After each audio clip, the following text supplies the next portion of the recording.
He stood in the saloon doorway like something carved from the mountains themselves, tall as a pine tree, broad as the barn doors behind him in. His shadow stretched long across the wooden floor and fell over boots and chair legs and half-empty whiskey glasses, and not a man in the room failed to notice it.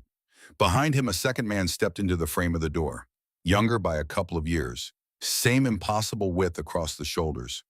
But where the first man stood still as stone, the second one moved with the restless energy of a man who had been told to keep quiet and was not sure how long he could manage it. The Blackwood brothers. Everyone in Elkridge Hollow knew the name, or at least they knew the shape of it, the way a man knows the shape of a mountain he has never climbed. The Blackwood brothers lived somewhere up above the tree line in a cabin that most folks had never seen. They came down twice a year to trade furs and timber for salt and flour and rifle cartridges, and then they disappeared back into the silence the way smoke disappears into sky.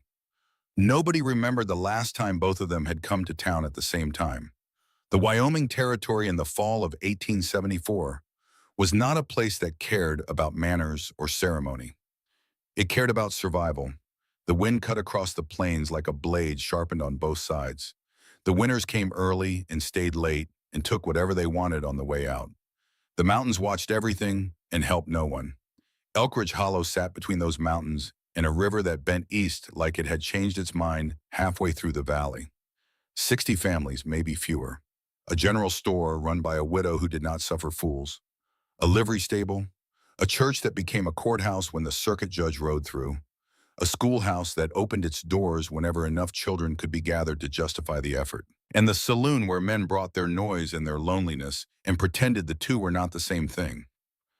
Jedediah Blackwood stepped forward. Everyone who had ever met him called him Jed, though not many people had met him, and fewer still had earned the right to call him anything at all. He was 32 years old and built by wind and labor. His shoulders were wide from 12 years of swinging an axe into timber that did not want to fall. His hands were thick and scarred and calloused in places where most men had smooth skin. His beard was rust-colored and uneven, trimmed with a hunting knife whenever it got in the way of eating or breathing.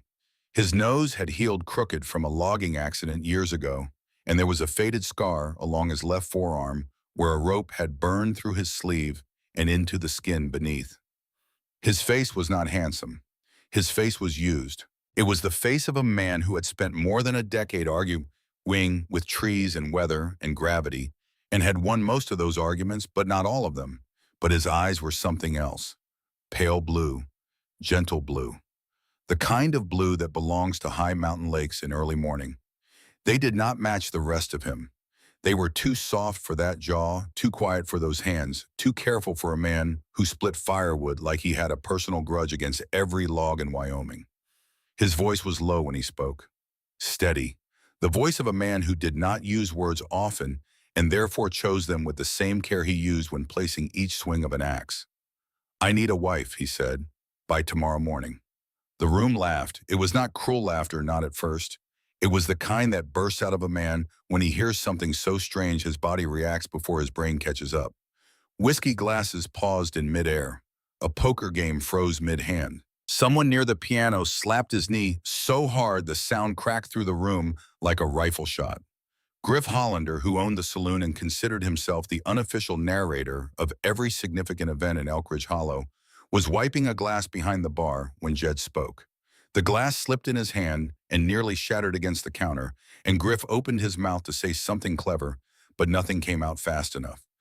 Behind Jed, his brother Boone stood with his jaw clenched so tight the muscles in his neck looked like rope pulled taut. Boone Blackwood was 30 years old and shared his brother's height and build, but carried it differently. Where Jed was stone, Boone was flint. Where Jed held still, Boone burned. His eyes were amber, the color of whiskey held up to firelight. And right now, those eyes were scanning the room the way a man scans a tree line when he knows something is out there that he might need to fight. Jed had told him before they walked in, "You let me talk. Do not hit anyone." So Boone stood still. His fists were clenched at his sides, and anyone who looked closely could see that his stillness had an expiration date, but he stood. "I am serious," Jed said. The laughter grew louder. A man at the end of the bar shouted that Jed should try the next territory over, that the women there were more desperate. Another asked whether the wife would come with instructions or if he had to figure her out on his own. A woman sitting near the piano with a glass of something that was not whiskey said she would sooner marry the piano, and the piano had been out of tune since last winter. Jed did not move. He did not smile. He did not react to any of it. He simply stood there in the doorway with the evening light behind him and waited. He waited because he did not know any other way to exist in a room full of people. He had forgotten how to argue. He had forgotten how to charm. He had forgotten most of the things a man is supposed to know about how to stand in a room and make people listen. All he knew how to do was stand still and tell the truth. The laughter began to thin, not because the jokes improved and not because anyone felt sorry for him. It thinned because there was something in his face that refused to bend, something that told every man in that room that this giant standing in their doorway was not performing. He was not drunk. He was not out of his mind. He was asking for something real, and the weight of that asking was starting to press against the walls. "There are two children," he said. The words changed the air the way a window breaking changes a room. Everything that had been warm and loose went tight. "A boy and a girl. I found them 3 weeks ago on the North Mountain Road." He spoke slowly, each sentence heavy, like a man carrying stones uphill. Their wagon had stopped in the middle of the trail. The wheels were sunk in dried mud, which meant the wagon had been there for a long time. Inside, two adults lay on a makeshift bed of blankets. A man and a woman, husband and wife. The fever had taken them perhaps a week before Jed and Boone rode past. The smell inside the wagon told Jed everything before his eyes confirmed it. Outside the wagon in the dirt beside the rear wheel, a boy sat with his arm around his sister. He was 10 years old. His face was filthy, and his eyes were black and hard, the eyes of a child who had watched something no child should watch and had come out the other side of it as something older. In one hand, he held his sister against his chest. In the other, he held his father's folding knife, gripping it the way a man grips a weapon, even though the boy had no idea what to do with it if trouble came. He just knew he was not going to let go. The girl was 7. She was pressed into her brother's chest with her face hidden, and in her arms she held a rag doll so tightly that her small knuckles had gone white. She had not spoken a word since Jed found them. Not when he lifted her from the ground. Not when Boone wrapped her in a blanket. Not when they buried her parents on the eastern ridge and Jed hammered 2 crosses from oak because he did not know their names to carve. "I carried the girl," Jed said. "Boone carried the boy. We buried their parents on the ridge above the East Fork." He swallowed once. His jaw was tight. The saloon was silent now, the kind of silence that presses down on a man's shoulders and makes him feel the floor beneath his boots. "We brought them home," Jed continued. "I gave them my bed. I have been sleeping on the floor beside the fire since. Boone learned to cook porridge thin enough for the girl to eat. He burned 3 pots before the 4th one worked. I read to the girl every night, though she does not respond. I read because I do not know what else to do. The boy wanted to help, so Boone taught him to chop wood. Alas it would. His hands were too small for the axe, so Boone held the axe handle with him. 2 hands over 2 hands. Every day." He paused. The room did not breathe. "Judge Crawford rides in tomorrow morning. The law says a single man cannot keep orphan children. If I am not married by the time he signs that paper, those children go east." Orphan train, orphan train. The words landed in the room like a stone dropped into still water. Every man and woman in Elk Ridge Hollow knew what those words meant. They meant distance. They meant cold brick buildings in cities that smelled like coal smoke and poverty. They meant children lined up on platforms while strangers walked past and chose them the way a man chooses a horse, looking at teeth and hands and the strength in their legs. They meant separation. They meant that a boy who had held his sister in the dirt beside their dead parents would be pulled away from her and sent to a different family in a different state, and the girl who had not spoken in 3 weeks would lose the only person left in the world who knew her name. "I am not asking for love," Jed said. "I am asking for a woman to stand beside me before the judge, so those children do not lose their home." He did not beg. He did not plead. He did not lower his eyes or soften his voice. He simply stood there, a mountain man in a room full of people who lived in the valley, asking for something he had never imagined asking for. The silence after his words settled like dust after a storm. Then the door behind him opened. She was small. That was the first thing everyone noticed. Small the way wildflowers are small, the kind that seems fragile until you realize it has survived frost and wind and rocky soil and is still standing. She stepped through the saloon door and into the lamplight, and every head in the room turned toward her. She wore a long dress of ivory silk that had once been elegant, but was now dusty at the hem from 4 weeks of stagecoach travel across half a continent. The fabric still caught the light, still draped with a memory of grace, but the journey had marked it the way the journey had marked her. Her golden hair fell in loose waves past her shoulders, and soft tendrils framed a face that was heart-shaped and delicate with high cheekbones and skin that glowed warm and fair in the lamplight. Her eyes were cornflower blue, large and expressive, fringed with long dark lashes. They were the eyes of a woman who was seeing everything for the first time and trying very hard not to show how terrified she was. She held a letter in her hand. The paper was creased and soft from being folded and unfolded too many times, gripped too tightly on too many miles of bad road. Alara Sinclair, 22 years old, 4 weeks out of Boston on a series of stagecoaches that rattled her bones and filled her lungs with dust and made her question every decision she had ever made. She had signed up with a matrimonial service after her father died and left nothing behind but debts and a mother too sick to work. The service had sent her a letter from a man named Jay Blackwood, a timber worker in Elk Ridge Hollow, Wyoming territory. The letter was short, written in large, careful handwriting, the kind that belongs to a man who does not write often, but takes great care when he does. It spoke of a cabin in the mountains and open land and quiet. It did not speak of love. It made only one promise: I will not let you go without. Alara had imagined she would marry an older man, someone quiet and perhaps a little lonely, a farmer with weathered hands and a kind face who needed someone to cook his meals and mend his shirts and fill the silence in his home with something other than wind. Instead, she was standing in a saloon full of strangers looking at two men who were each nearly a foot and a half taller than she was, with shoulders as wide as door frames and hands that could wrap around her entire forearm. I'm looking for Jay Blackwood, she said. Her voice trembled slightly, but her feet did not move backward. Jed and Boone looked at each other. Jed had written the letter. He had rewritten it more times than he would ever admit, each version shorter than the last, each time cutting away the sentences that felt like too much. He had not told Alara that Jay Blackwood had a younger brother who shared his cabin. He had not mentioned that the cabin sat on top of a mountain half a day's ride from the nearest neighbor. He had not explained these things because he did not know how much to say. He was a man who had spent 12 years speaking mostly to trees and wind, and the occasional elk, and the rules of conversation with a woman from Boston were as foreign to him as the streets of Boston itself.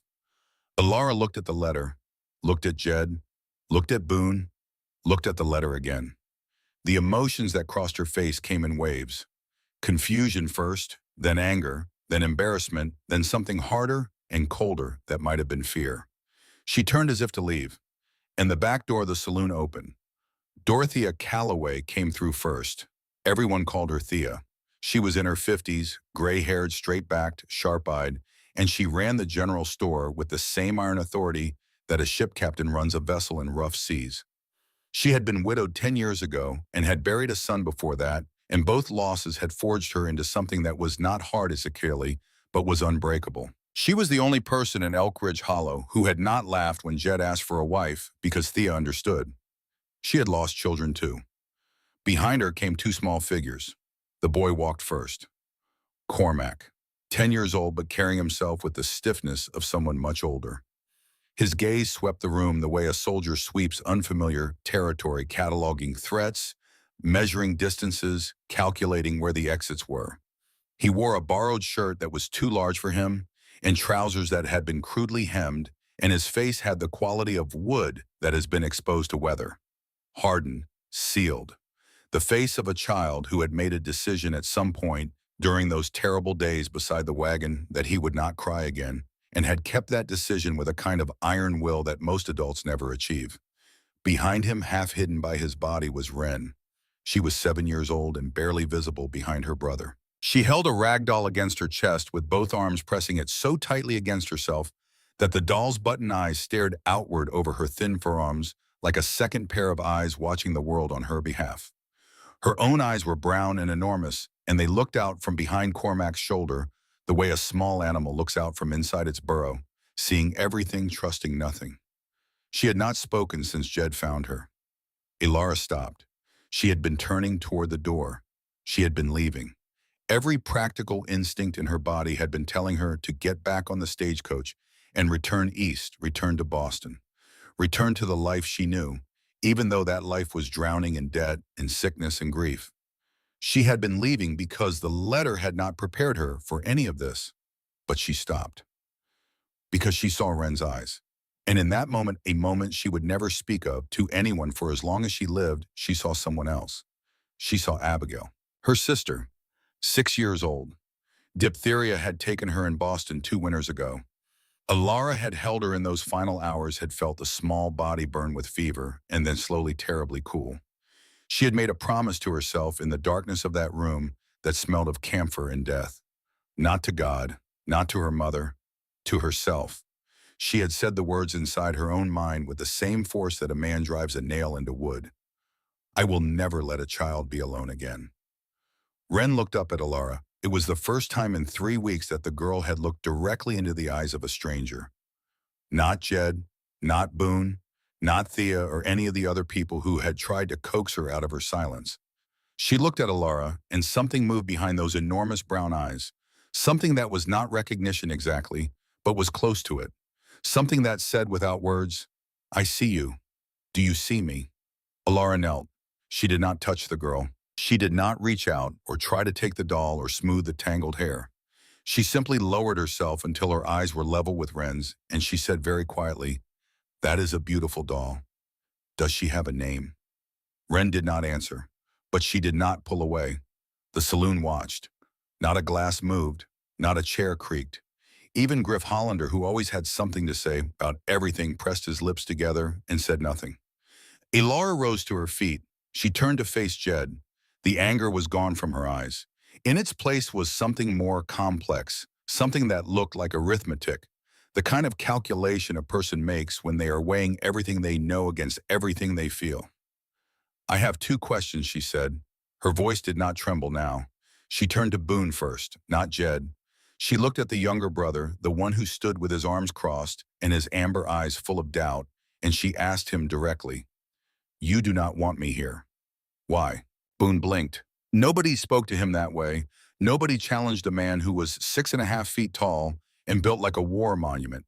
And here was this woman, this small creature in a dusty silk dress, who stood a full head and a half below his chin and looked him in the eye as if his size meant nothing. He was quiet for a moment. Then he answered with the same blunt honesty that had earned him more enemies than friends in his 30 years. Because you will not last, he said. Winter on that mountain kills people. You are from Boston. You do not know what cold really is. You will stay 3 months and then leave, and those 2 children will lose one more person. Alara studied him. She did not flinch.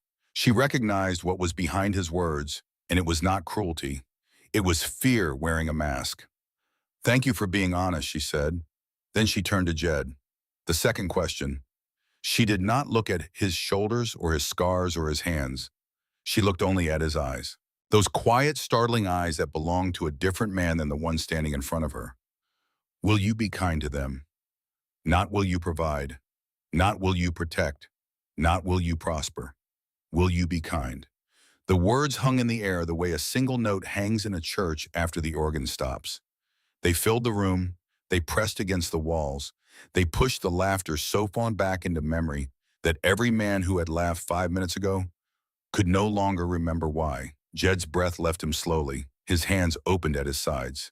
Those enormous hands, scarred and calloused and split at the knuckles, opened like he was showing her that they held nothing, that he had nothing to offer except what those hands could build. I fed them before I knew how to feed children, he said. I held the girl when she cried in her sleep. I taught the boy to stack wood because he wanted to help. His voice roughened. The words came harder now, pushed out from somewhere deep. I do not have money. I do not have fine manners. I cut my own hair with a knife, but I will be kind, every day. Behind him, Boone's face changed, not much. The jaw unclenched by a fraction. The amber eyes softened by a degree so slight that only someone looking for it would notice. But Alara was looking, and she noticed. She regarded Jed for a long time. Then she looked at Wren, who had stepped half a pace out from behind Cormac and was watching Alara with those enormous brown eyes. "Then I will marry you," Alara said. "But you should know something. I did not come here to be rescued. I came because I have lost too many people and I am not willing to lose any more." They were married the next morning. The small white church that served as a courthouse when Judge Harlan Crawford rode through had never seen a ceremony quite like this one. Crawford stood behind the same narrow wooden table where he had settled land disputes and cattle theft cases and arguments between men who could not stand the sight of each other. His ledger was open, his pen was ready, his face carried the expression of a man who has seen most of what the world has to offer and is still occasionally surprised. Jed stood at the front of the church wearing the cleanest clothes he owned, which were still working clothes, but they had been washed and hung to dry overnight, and they were as close to respectable as anything he possessed. His beard was trimmed not well but with effort. His boots were scraped clean of mud. His hands hung at his sides, and if anyone looked closely, they could see that his fingers were not quite still. Alara wore the ivory silk dress. It had been washed too, the travel dust brushed away, and in the morning light that came through the church windows, the fabric caught the sun and threw it back in soft, warm tones. She wore small pearl earrings and a delicate gold locket at her throat that had been her mother's, and her golden hair was pulled back simply from her face. She did not look like the exhausted woman who had stumbled through the saloon door the night before. She looked like something that had been sent from far away to stand in this exact place at this exact moment. Cormac stood at Jed's right side. He was stiff and serious in a borrowed jacket that hung too large on his narrow shoulders, and his eyes were fixed on the judge's face with the intensity of a boy who understood that whatever happened in the next few minutes would determine the rest of his life. Wren stood beside Alara. She held the rag doll against her chest, and her eyes moved back and forth between the judge and Alara and the doll, as if the three of them were in conversation about something important that only Wren could hear. Boone stood behind them all, arms crossed, face unreadable. He was not going anywhere, but he was not yet ready to believe. Thea Calloway walked forward and placed something in Jed's hand, a gold ring, simple, thin, slightly worn. It had been hers from a marriage that ended when her husband died 10 years ago. She had kept it in a jewelry box on her dresser, not because she was sentimental, but because some things deserved to be kept. Now she placed it in the hand of a man who needed it more. It shone in the morning light. The ceremony was short. Frontier life did not allow for long speeches. The judge read the words that the law required, and they were plain words, functional words, words designed to accomplish a legal purpose rather than stir the soul. But the moment was larger than the words. "Do you take this man?" the judge began. "I do," Alara said before he finished the sentence. Her voice was steady. She looked only at Jed. When it was Jed's turn, his hands trembled. He had swung an axe 10,000 times without shaking. He had faced blizzards on mountaintops without flinching. He had carried a dead man's daughter down a frozen trail in the dark without his hands so much as twitching. But now sliding a thin gold ring onto the small finger of a woman he had known for less than a day, his hand shook. "I do," he said. The judge signed the ledger. He stamped the custody document with firm pressure, the sound of the stamp sharp and final in the quiet church. "Custody granted," he said. "The children remain in your care." Cormac's shoulders dropped for the first time in 3 weeks. The change was small, but it was everything. The rigid, locked posture of a boy holding himself together through sheer will softened by a degree, and in that softening there was something that looked like the first breath a drowning man takes when he breaks the surface. Wren did something no one expected. She pulled the rag doll away from her chest. She had not released that doll since Jed found her beside the wagon. It was the last object she had touched while her parents were still alive, and she had gripped it with the desperate strength of a child holding on to the final proof that her old life had been real. Now she placed it in Alara's hands. Carefully, deliberately, the way a person places something precious into the care of someone they have decided to trust. It was not a gift, it was a contract, a private agreement between a woman and a girl who had both lost people they loved, sealed not with words but with a rag doll that smelled like dust and travel and the faint, fading memory of a mother's hands. Alara took the doll, her fingers tightened around it, and Wren placed her small hand on top of Alara's hand, and the two of them stood like that for a moment while the church held its breath. Outside, the town of Elk Ridge Hollow stood in the cold October air, and watched the new family step through the church doors. Hats were removed. No one laughed. Not this time. The people of Elk Ridge Hollow were rough and practical and not given to sentiment, but they recognized something when they saw it, and what they saw walking down those steps was not a transaction. It was a beginning. The wagon ride up the mountain was long and quiet. Jed drove. His hands held the reins with the easy authority of a man who had made this journey 1,000 times. Alara sat beside him. The distance between them on the bench seat was precisely the width of one person. Neither of them attempted to close it. Boone rode ahead on horseback, his back straight, his eyes forward, not turning around. Cormac and Wren sat in the back of the wagon, bundled in blankets that smelled like wood smoke and pine. Cormac had his arm around his sister, and the rag doll was back in Wren's arms because Alara had returned it to her after the ceremony with a small nod that said, "I will keep this safe for now, but it belongs with you." The road climbed slowly through forests of pine and spruce, winding upward through boulder fields and narrow passes where the air grew thinner and cleaner with every 100 feet of elevation gained. Alara watched the trees. She had never left Boston before this journey. She had never seen mountains except in books and paintings, and the paintings had not prepared her for the scale of them, for the way they made the sky seem both larger and closer at the same time, for the way the silence up here was not empty but full-packed with the sounds of wind and water and birds and the deep, slow breathing of the earth itself. Jed did not speak. He watched the road. Occasionally he glanced at Alara. Quick, stolen glances, the kind a man gives when he wants to look but is afraid of being caught. Then back to the road. The cabin appeared between the trees like something built from patience and stubbornness. Dark wood weathered by years of rain and snow and wind. A solid roof of split timber frame, but well constructed. A stone chimney from which thin gray smoke drifted upward because Boone had ridden ahead to start the fire.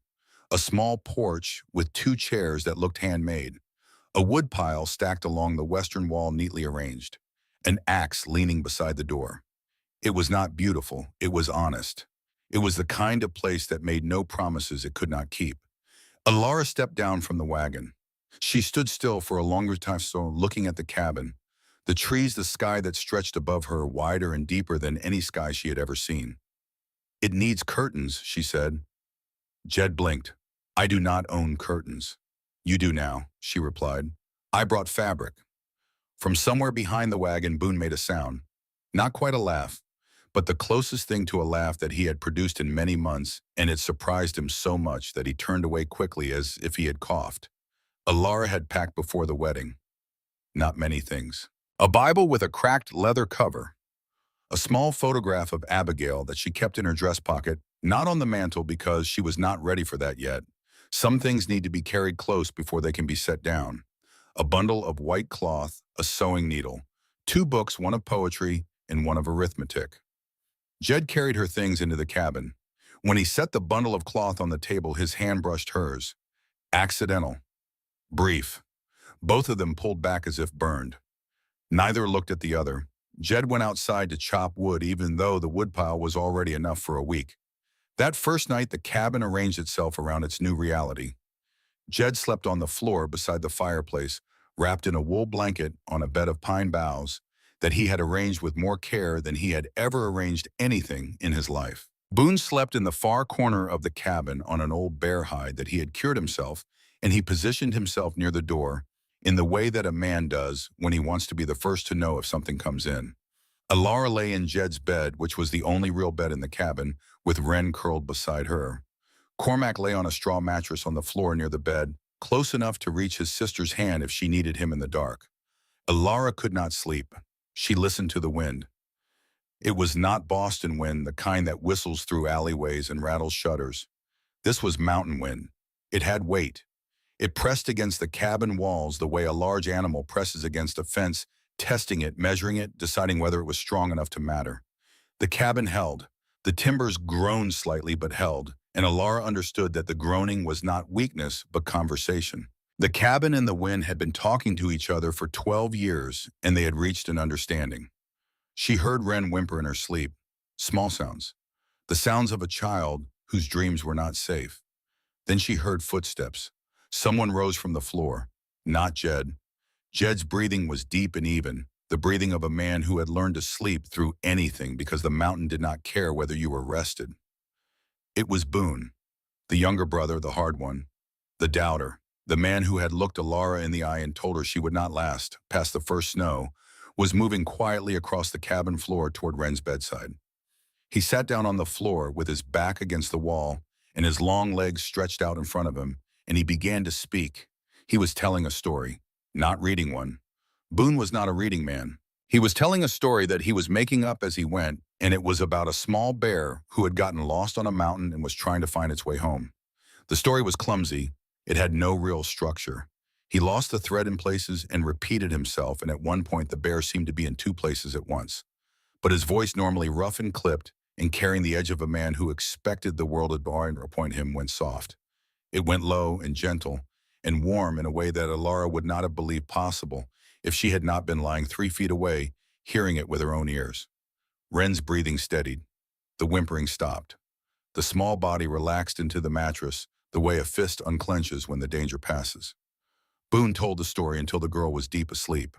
Then he stood, walked back to his corner, lay down on the bear hide without making a sound. Alara lay in the darkness with her eyes open and understood that everything was more complicated than she had imagined. The man she had thought was the hardest, the most closed, the one who would never bend, was the softest one in the room when nobody was watching, and she understood something else, something that pressed against her ribs like a hand. She had not come here just to save two children. She had come to stand in the middle of people who needed to heal people who had been broken by loss and solitude, and the slow erosion of years spent alone with nothing but wind and work and silence. She had come because she was one of them, because she was broken in the same places. And maybe she thought, as the wind tested the walls and the fire settled into its embers, and the mountain held them all in its dark, enormous hand, maybe that was exactly where she was supposed to be. The first weeks moved slowly, the way water moves under ice. Everything looked still on the surface, but underneath things were shifting. Alara learned the cabin the way a blind woman learns a new room, by touch and instinct, in the small collisions that teach you where the edges are. She learned that Jed kept his tools on the wall beside the door, arranged by size, each one hanging from a peg he had carved himself. She learned that Boone stacked firewood with a system so precise it was almost religious, large logs on the outside, medium, in the middle, kindling on top. And if anyone disturbed the order, he would restack the entire pile without saying a word, his jaw set in a way that made it clear this was not a subject open for discussion. She learned that Jed marked the trees he planned to fell with a small notch from his axe, and that the notches were always at the same height, always the same depth, because Jedediah Blackwood did not believe in doing things differently from one day to the next. She did not try to change them. She moved around them the way water moves around stones, finding its path without forcing the stones to shift. This was something Alara understood instinctively, something she had learned in Boston when her father's debts piled up and her mother took to bed, and the world narrowed down to a series of problems that could only be solved by adaptation, never by force. You cannot push a river. You can only learn where it flows and find your place within it. Curtains appeared at both windows within the first week, simple white cloth cut and hemmed by hand in the evenings after the children were asleep. They were not decorative. They were plain and functional and slightly uneven along the bottom edge. But when the morning light came through them, it changed the cabin in a way that 12 years of bachelor habitation had not.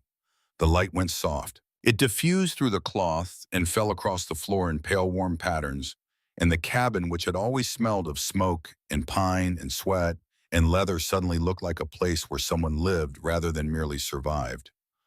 Boone stared at the curtains the first morning they were hung. He stood in the doorway with a cup of coffee in his hand and looked at them for a long time. He did not say anything, but he stood there longer than a man stands when he is simply looking at fabric, and Alara, who was kneading dough at the table, noticed. Bread replaced the hard biscuits that had been the Blackwood brothers' primary source of sustenance for over a decade. Alara cooked with what was available, which was wild game and potatoes and whatever greens she could find in the meadow behind the cabin. But she knew how to season food, how to coax flavor from ingredients that seemed determined to have none. She understood that a meal could be more than fuel, that it could be an event, that the act of sitting down together and eating something that someone had taken time to prepare was itself a kind of language. The first meal she cooked was venison stew with wild onions and rosemary, she found growing in a rocky patch above the spring. Boone ate 2 helpings. Then he sat staring at his empty bowl with an expression that Alara could only describe as confusion, the confusion of a man who had just experienced something he had forgotten existed and did not know how to process its return. Jed ate slowly, carefully, the way he did everything. When he finished, he looked up at Alara and said simply, "Thank you," but he said it the way some men say, "I do not have words for what this means." And Alara heard both the words he spoke and the ones he did not. The relationship between Alara and Jed in those early weeks was a study in distance, not hostile distance, respectful distance. The distance between two people who have agreed to share a life, but have not yet agreed on what that sharing looks like. Jed slept on the floor. Every morning he rose before dawn, built up the fire-heated water for coffee, and went outside. By the time Alara woke, the coffee was on the stove hot and ready. He never announced it. He simply left it there, a quiet offering that she was meant to discover on her own, and if she had not noticed it, she would have thought it appeared by magic. They spoke in short sentences about practical things: weather, firewood, the children, whether the roof would need patching before the first heavy snow. Their conversations had the rhythm of two people building a wall together, passing stones back and forth, each one placed carefully, each one serving a purpose, none of them decorative. But Alara noticed things. She noticed that Jed always waited for her to eat before he touched his own plate. She noticed that he opened the door for her even when his arms were full of firewood, shifting the entire load to one arm so he could reach the latch with the other. She noticed that he never sat down before she did, never walked ahead of her on the trail to the spring, never failed to position himself between her and whatever direction the wind was coming from when they stood outside together. These were not manners. Jed Blackwood did not have manners. These were instincts, the instincts of a man who placed other people before himself so naturally that he did not even know he was doing it. The way a tree grows toward light without deciding to. The way water runs downhill without considering the alternatives. While Alara built the interior of their shared life, Jed built the exterior. He expanded the horse shelter so that the wagon had a place out of the rain. He constructed a wooden shelf inside the cabin for Alara's books and sewing things, and it appeared one morning as if it had grown from the wall overnight, sanded, smooth, level positioned, exactly where the light was best for reading. He dug a new well closer to the cabin so that Alara would not have to walk as far to carry water. Each thing he built was a sentence he did not know how to speak. Each nail driven and board fitted and stone laid was a word in a language he was inventing as he went, a language that had no sound but was understood perfectly by anyone paying attention. Cormac was paying attention. The boy watched everything with those watchful eyes that missed nothing. 10 years old and already fluent in the language of things unsaid, already capable of reading the space between adults, the way a tracker reads the space between footprints. He understood before anyone else in the cabin that Jed loved Alara. He understood that Jed did not know the word for it, or was afraid to use it, or had spent so long without it that the word had become foreign in his mouth. But the boy saw it in the shelf, in the well, in the way Jed's eyes followed Alara when she crossed the room. Quick glances that he thought nobody noticed, but that Cormac noticed every single time. One evening about 3 weeks after the wedding, Alara sat by the fire mending Jed's coat. The fabric was heavy canvas torn at the shoulder, where it had caught on a branch, and the needle moved through it, slowly requiring force that made Alara's fingers ache. Jed sat across from her, repairing a trap. The steel and leather of the mechanism clicked softly as he worked. Neither of them spoke for half an hour, but this silence was different from the silence Alara had known in Boston. That silence had been cold. The silence of empty rooms and unanswered prayers, and a mother who had stopped speaking because she had nothing left to say. This silence was warm. It had the fire in it, and the sound of the needle through canvas, and the breathing of 2 children who were asleep in the bed behind the curtain Alara had hung to give them privacy, and the distant sound of Boone on the porch whittling something with his knife. Alara spoke without looking up from her work. "How many times did you write that letter before you sent it?" Jed's hands stopped moving. The trap mechanism went quiet. He was still for a moment. 7, he said. Was the last one very different from the first? The first one was 3 pages. The last one was half a page. Alara laughed. It was small and quiet and brief a sound, that barely disturbed the air, but it was the first laugh anyone had heard inside that cabin since the Blackwood brothers had built it 12 years ago. It was the first laugh Jed had heard directed at him in warmth, rather than mockery in years so numerous he could not count them. He looked up, and his eyes held something Alara had not seen before. Not desire, not possession, surprise. The pure, unguarded surprise of a man who had forgotten that laughter existed and was suddenly reminded of it by a woman sitting across from him with a needle in her hand and firelight in her hair. The distance between Alara and Boone closed more slowly through a different arithmetic. Boone kept his distance during the days. He ate quickly and went outside. He spoke to Alara only when necessary and never lingered in the same room with her for long. He was not rude. Rudeness requires intent, and Boone's withdrawal had nothing to do with disliking Alara. It had to do with protecting himself from the disappointment he was certain was coming. He had told her she would not last, and he believed it, and he did not want to grow accustomed to her presence, only to have it removed. But Alara observed him with the children. She watched him teach Cormac to set traps in the forest, kneeling beside the boy in the snow, with a patience that seemed impossible for a man whose temper could flare like a struck match. When Cormac made a mistake with the mechanism, Boone did not raise his voice. He just said again and waited, and let the boy try once more. And once more after that. He waited with the stillness of a man who has discovered to his own surprise that he possessed a kind of tenderness he never knew he had. And every night the stories about the little bear continued. They grew longer, richer, gaining characters and small moments of humor that surprised Boone as much as they would have surprised anyone listening. The bear found a river. The bear met an owl who gave terrible directions. The bear got its head stuck in a log and had to wait for a family of raccoons to push it free. Alara lay awake every night and listened. She never told Boone she knew. Some things are more powerful when they exist in secret, when they belong only to the person giving and the person receiving, when no witness stands between the gift and the need. 3 weeks after the wedding, Boone spoke his first sentence of more than 5 words to Alara. He was repairing the fence that kept deer out of the area where Alara had begun clearing ground for what she insisted would be a garden, though Boone privately believed that nothing could grow at this elevation except stubbornness and pine needles. Alara brought him water. He drank. Then he looked away and said, "That bread yesterday. How did you make it like that?" "I added wild honey," Alara said. "I found a hive near the creek." "It was good," Boone said. Then he turned back to the fence. That was all, the only compliment of the first month. 3 words.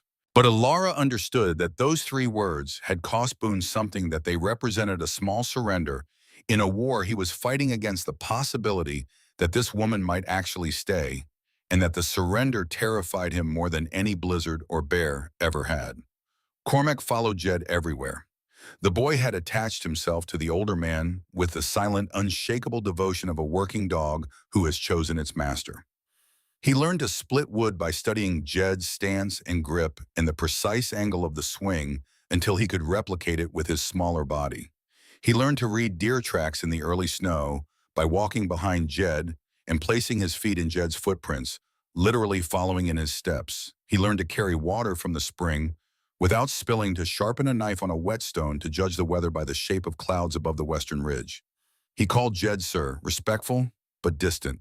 The title of a child speaking to an authority figure he has not yet decided to trust with anything deeper. Wren followed Alara. She watched her sew, her brown eyes tracking the needle through fabric with intense concentration. She touched the cloth. She sat beside Alara when she cooked, so close that their shoulders sometimes touched. And when they did, Wren did not pull away. Every evening before bed, she took the rag doll from her arms and placed it in Alara's lap. And every evening, Alara held the doll for a moment and then placed it gently back in Wren's arms. And this exchange, this silent ritual of giving and returning, became the language they spoke instead of words. Wren still did not talk, but she had begun to communicate in other ways. A tug on Alara's sleeve when she wanted to go outside. A pointed finger when something caught her attention. A small hand reaching up to touch Alara's hair when Alara was not looking, then pulling back quickly as if the hand had acted on its own. Each gesture was a word. Each touch was a sentence. And Alara answered every one of them without ever asking Wren to speak, because Alara understood that silence was not the absence of language, but a different form of it, and that this child would find her voice when her voice was ready to be found. 5 weeks after the wedding, the winter came early. It did not announce itself gradually. It came the way winter comes in the high mountains. One day the sky was blue and the air was sharp but bearable, and the next day the world turned white. Jed called it a whiteout, the kind of storm where sky and ground merge into a single color, and a man standing 10 feet from his own door cannot tell which direction the door is. The wind did not blow. It attacked. It drove snow horizontally through every crack and gap in the cabin walls. It piled drifts against the door that had to be shoveled clear every few hours.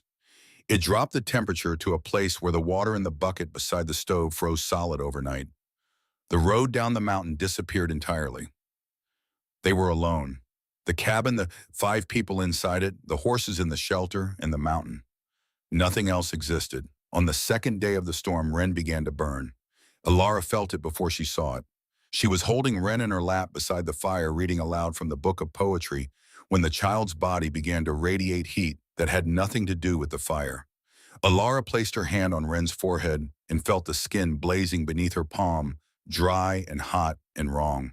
She looked into the girl's eyes and saw them glassy, unfocused, the light behind them flickering like a candle in a draft. Everything in Alara's body went cold. She had felt this before. In a room in Boston that smelled of camphor and the terrible chemistry of a body losing its war. She had held Abigail through a fever like this one. She had been helpless then. She had done everything a human being can do when medicine is not enough, and in the end, none of it had mattered. But she did not collapse. She had collapsed once in Boston after Abigail stopped breathing. She had fallen to the floor and stayed there. And when she finally stood up, she understood that collapsing does not save anyone. It only means there is one more person on the floor. "The girl needs medicine," Alara said.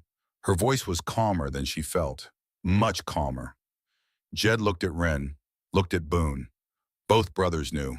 The herb that brought fevers down grew in the valley below a half-day's ride down the mountain in good weather. In this storm, it was a journey that could kill a man. "I will go," Boone said. "No," Jed said. "The storm is too strong. Nobody goes down in a whiteout. She will get worse without the medicine, and you will die on the trail if you lose the path." They stood facing each other, and for the first time Alara saw them truly confronted each other. Not the small disagreements of daily life, but a real confrontation between two men who both wanted the same thing and could not agree on how to get it. Jed wanted to keep everyone alive in the same place. Boone wanted to act. He was a man built for motion, for running toward the thing that needed to be fought, and standing still while a child burned with fever was a kind of agony that showed on his face like pain. Jed looked at Wren burning in Alara's arms, looked at Cormac, whose eyes were wide with a fear the boy was trying hard not to show, looked at Boone, already calculating the fastest route to the valley. Then Jed made his decision. He made it quickly and quietly without consultation, the decision arriving whole and complete the way an axe stroke arrives. "Boone goes," he said. "You know the valley trail better than I do, but if you are not back by first light, I come looking." This was Jed's way. He assessed, he chose, he acted. The quiet leadership of a man who had been making life and death decisions alone on a mountain for 12 years. Boone did not wait. He took the strongest horse, wrapped himself in every layer he owned, and rode into the white. The night that followed was the longest of Alara's life. She held Wren through all of it. She used wet cloths to fight the fever, wringing them in cold water, and pressing them to the girl's forehead and neck and wrists, changing them when they grew warm. She forced warm water between the girl's lips, a sip at a time, patient as gravity. Cormac sat beside them on the floor holding his sister's hand, and he did not sleep. He did not speak. He simply held on because holding on was the only thing he knew how to do, and he had been doing it since he was 10 years old, sitting in the dirt beside a wagon that held everything he had lost. Jed kept the fire burning. Every hour he went outside into the storm. He came back covered in snow, his beard white with ice, his hands red and raw. He stamped his boots and shook the snow from his coat and added wood to the fire. Then before he sat down, before he warmed himself, he walked to where Alara sat with Wren and knelt beside them. He placed the back of his hand against Wren's forehead, a rough, scarred hand, gentle, now impossibly gentle, checking the temperature the way a man checks the earth to know if it is ready for planting. He did not speak. He simply checked. Then he stood, added more wood, went back to his place by the wall, and waited for the next hour, every hour, through the entire night. The same cycle. Wood, snow, fire. The touch of his hand on the child's burning forehead. Then waiting. At around 3 in the morning, when the wind was screaming so loud that the cabin walls shuddered and the world outside was nothing but white noise, Alara began to sing. She did not plan to. It rose out of her, the way breath rises unbidden necessary. A song her mother had sung to Abigail. A simple melody about a bird flying home at the end of the day, finding its nest in the branches, tucking its head beneath its wing. Alara had not sung this song since her sister died. She had locked it away in the same place where she kept the photograph in the memory of small hands. She had believed the song was gone from her life forever. But it came back now. In this cabin, in this storm, with this child burning in her arms, it came back. Her voice trembled at first. Then it steadied the way a flame steadies when the draft stops and the sound filled the cabin with something that was neither hope nor prayer, but existed somewhere in the space between them. Wren's breathing slowed, the small body relaxed by a degree. Jed sat by the fire with his back against the wall and listened. He did not move, but Alara saw him raise his hand to his eyes once quickly and then lower it again. Boone returned at dawn on the third day. The horse was lathered and staggering. Boone was worse. His face was gray beneath the windburn. His lips were cracked and bleeding. His eyebrows and beard were crusted with ice. He had nearly lost the trail twice, and the second time, when the world had dissolved into a featureless wall of white in every direction, he had given the horse its head and trusted the animal to find the path. The horse had found it. Horses remember things that men forget. He came through the cabin door with a bundle of herbs clutched in his right hand, held up in front of him like a torch, like proof that the journey had been worth the cost. He could not speak. His jaw was shaking too hard. But his eyes found Wren, found Alara, found the child still burning in the woman's arms, and something in those amber eyes said everything his mouth could not. Jed reached Boone before anyone else could move. He was at the door before Boone finished crossing the threshold, and he took his brother with both arms bearing the weight entirely. He pulled Boone inside. He sat him down beside the fire. He knelt and removed Boone's boots, which were frozen to the point where the leather had to be cracked away from the soles, and he rubbed Boone's feet between his hands until the color began to return. He wrapped his brother in blankets. He brought him water. This was the moment Alara understood the bond between the two brothers. Jed protected Boone the same way Cormac protected Wren. Not because it was required, because it was the deepest thing in him, older than language, older than thought. He had been keeping his younger brother Ayla since the day their father died, and he would go on keeping him alive until one of them stopped breathing. Alara brewed the herbs. The tea was bitter and dark, and Wren fought against the taste, but Alara was patient, and by midday the fever had broken. Wren truly slept for the first time in 2 days, and the color in her cheeks shifted from the angry red of sickness to the soft pink of recovery. When Boone had warmed enough to sit upright, Alara brought him a bowl of hot porridge. He looked up at her. His amber eyes, always guarded, always measuring, held something different now. Something that looked like the place where skepticism ends and acknowledgement begins. "You stayed up all night," he said. "So did you." Alara answered. Boone looked down at the bowl. He ate slowly. Then he said, his voice rough, and not entirely because of the cold, "I was wrong. About city women, that was all. But those 5 words contained the sound of a wall coming down a wall he had spent years building, and the coming down of it was quiet like snow settling, and it changed the shape of everything it touched. 1 week after the storm passed, in the hush that follows violence, the cabin stood warm and still. The blizzard had exhausted itself and moved east, leaving behind a world lacquered in white. Sunlight poured through the curtains Alara had made and fell across the floor in soft rectangles. Alara sat on the floor, stitching a patch onto Jed's coat. Wren sat beside her, watching the needle, her brown eyes following each stitch with concentration. The rag doll sat in her lap. Cormac sat at the table, practicing the letters Alara had begun teaching him from one of her 2 books. Wren looked up. She looked at Alara, not at the needle, not at the fabric, at Alara's face, and her eyes held something new.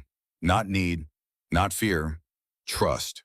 The kind that does not arrive gradually but appears all at once like sunlight breaking through cloud, because it has been building in the dark for a longer time and has finally found the opening it needs. Mama Wren said. The word was small, barely louder than the fire, a single syllable that carried no weight at all and carried all the weight in the world. Cormac stopped writing. His hand froze over the page. The needle fell from Alara's hand. It dropped silently to the floor and lay there on the wooden boards glinting in the firelight, and Alara did not pick it up. She did not breathe for a moment. One moment. That was all she needed.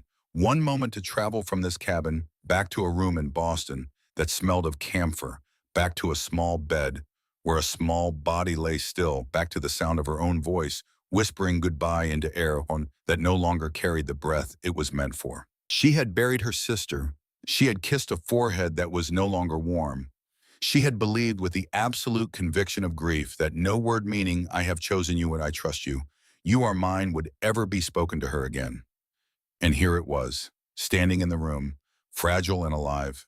Alara pulled Wren into her arms. She held the girl close, not desperately, steadily, the way a person holds something precious that they have been given and intend to keep.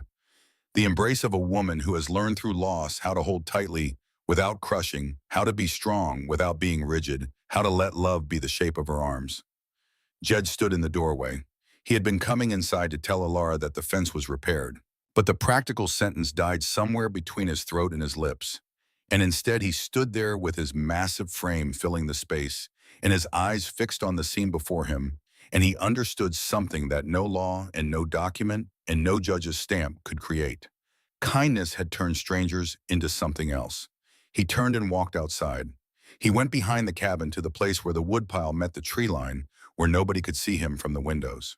He stood in the snow with his face turned up toward the sky, and for the first time in 12 years, Jedediah Blackwood wept. Not from sadness, from something so large that his chest could not contain it, something that had to escape through his eyes because there was no other exit wide enough. Boone found him 5 minutes later. The younger brother came around the corner of the cabin and saw Jed standing there, and Boone did not ask. He did not speak. He walked over and stood beside his brother, shoulder to shoulder, the way they had stood when they were boys, when the world was too large, and the only solid thing in it was the person standing next to you. They stood in the snow behind the cabin, two brothers silent, shoulder to shoulder. And after a while, Jed spoke, his voice raw. "I will not let anyone take them. No one." Boone nodded. "Neither will I." It was a vow, made in snow between brothers without witnesses, the kind of vow that men keep with their lives. The secret came out on a night in late winter when the children were asleep and the fire had burned low. Alara had been cleaning the far corner of the cabin, the corner where Boone slept. Her hand found a loose board in the floor. She pulled it up, and beneath it found a wooden box, small, plain, the kind of box a man makes when he needs to hide something and does not want the hiding place to be beautiful. Inside the box were three things. An old letter folded and refolded so many times that the creases had become lines of white on the yellowed paper. A woman's ring, thin and delicate, made of gold so soft it had bent slightly over the years. And a photograph, small and faded, of a woman whose eyes seemed to look directly at whoever was holding the picture. Alara did not open the letter. She placed the box back beneath the board and pressed the board flat. But that evening, when only she and Jed were awake beside the fire, she asked, "Who is the woman in the photograph?" Jed went still. Not the stillness of surprise, but the stillness of a man who has been expecting a question for a long time and has not prepared an answer because no answer he can imagine is sufficient. The fire burned lower, and Jed told her, 12 years ago he and Boone had lived in a town called Cedar Flat further south. Their father, Jacob Blackwood, was a timberman. He had been cutting trees since before either of his sons was born, and he had taught them both the trade. One autumn afternoon, when the aspens were turning gold and the air smelled like coal and sawdust, the three of them were working on a slope above Cedar Flat. Jacob was cutting a tall pine. Jed was 20 paces away trimming branches. Boone was further down the slope stacking logs. The pine fell wrong. Jed saw it lean. He saw the trunk begin its slow, terrible arc in the wrong direction toward the place where his father stood instead of away from it. He shouted. He dropped his axe and ran. 20 paces. He had 20 paces to cover, and he covered 19 of them before the tree reached the ground. One pace, one step. The distance between saving a man's life and watching it end. Jacob Blackwood died before the sun set. Jed knelt beside him in the sawdust and held his father's hand, while the light went out of his eyes, and in the years that followed, in the thousands of nights that came after, Jed replayed those 20 paces in his mind, over and over, running them again faster. Always faster, never fast enough. I stood 20 paces from him, Jed said. His voice was low and stripped of everything except the truth. 20 paces. If I had been 1 second faster. After Jacob died, Boone fell apart. He drank, he fought. He picked quarrels in saloons with men twice his age. He was 18 years old and raging at a world that had taken his father and left him with nothing but anger and two fists and the terrible energy of loss that has nowhere to go. Jed made a decision. He packed what he could carry. He put Boone on a horse, and he rode north into the mountains away from Cedar Flat and its memories and the slope where the sawdust still smelled like pine and death. I went up the mountain to save Boone, Jed said. Then I stayed because I forgot how to come down. The ring and the photograph belonged to their mother. She had died giving birth to Boone. Jacob had kept the ring on a leather cord around his neck for the rest of his life, and after he died, Jed took it. He kept it in the box beneath the floor because it was too precious to display and too painful to hold. Alara listened without speaking. When Jed finished, she did something he did not expect. She reached into the pocket of her dress and withdrew the small photograph of Abigail. The photograph she had been carrying against her body since Boston, close to her heart, never displayed, never shown to anyone. She placed it on the table between them. My sister, she said. Abigail. Diphtheria. 6 years old. Jed looked at the photograph, looked at Alara, and understood that they were alike, not in appearance, not in temperament, but in the deepest and most essential way. They were both carrying their dead. They were both walking through the world with a weight that never got lighter, only more familiar. They had both left the places where that weight was heaviest because staying meant drowning in it. You do not have to put the photograph on the shelf, Jed said. I know, Alara answered. Then she placed the photograph of Abigail on the mantel above the fireplace beside the ring of the mother who had died giving birth to Boone. Two small objects from two different lives set side by side facing the fire together. From that night forward, something shifted between them, not with the noise and spectacle of a dam breaking, but with the quiet certainty of a river finding its true course. Two people had finally set down their burdens in the same place, and the place was stronger for holding them. Spring came slowly to the mountains. The snow melted into streams that ran loud and clear over rocks polished smooth by centuries of water. The meadow behind the cabin turned green in patches, then in waves, then entirely, and wildflowers appeared in the places where the snow had been deepest, as if the weight of winter had pressed beauty into the soil. Cormac grew taller. The hardness in his face softened not much, but enough to notice the way ice softens at the edges when the temperature begins to rise. He called Boone Uncle Boone one afternoon while they were setting traps along the creek, and the word came out of him so naturally that he did not even notice he had said it. Boone noticed. He turned away and walked behind a tree and stood there for a longer time, and when he came back, his face was arranged in its usual expression of controlled indifference, but his eyes were not entirely dry. One afternoon in late spring, Cormac was stacking firewood beside Jed. The boy worked in silence, matching Jed's rhythm, placing each log with the same care. Then, without thinking, without planning, the way a bird begins to sing, not because it has decided to, but because the song is ready, Cormac spoke. Papa, where should this stack go? The word landed between them like something placed carefully on a shelf. A word that weighs nothing and weighs everything. A word that means I have decided. I am yours. You are mine. Jed looked at the boy. He felt something press against his chest so powerfully that his lungs forgot how to work. Not pain, not grief. Something larger than both, something that included both but transcended them. Against the west wall, he said, quietly. He turned back to the woodpile so the boy would not see the shine in his eyes. Every evening before bed, Alara asked the same question. Were you kind today? And every evening, Jed answered the same way. I tried. And Alara smiled because trying was everything. The threat came with the spring thaw, inevitable and unwelcome. Everett Stokes was the wealthiest man in Elk Ridge Hollow. He owned more cattle than anyone in the territory and more land than anyone in the county, and he had the kind of wealth that makes a man believe his opinions are facts and his desires are rights. He had been watching the Blackwood brothers' mountain land for years, coveting it with the slow, patient greed of someone accustomed to eventually getting what he wants. The marriage gave him his opening. He began quietly. A word here, a suggestion there. At the general store, he mentioned that the Blackwood marriage was nothing but a legal trick, a purchased bride, a fraud designed to fool a judge. At the saloon, he wondered aloud whether orphan children should really be raised by hermits. He wrote a letter to the county seat requesting a review of the Blackwood land claim. His son Branton Stokes was 17 and carried his father's name the way a sword carries its edge, with dangerous pride. Branton had grown up believing that money was a substitute for character. He began to target Cormac when the boy came to town for supplies. At first it was words. He called Cormac the picked-up child. He called Alara the mail-order woman.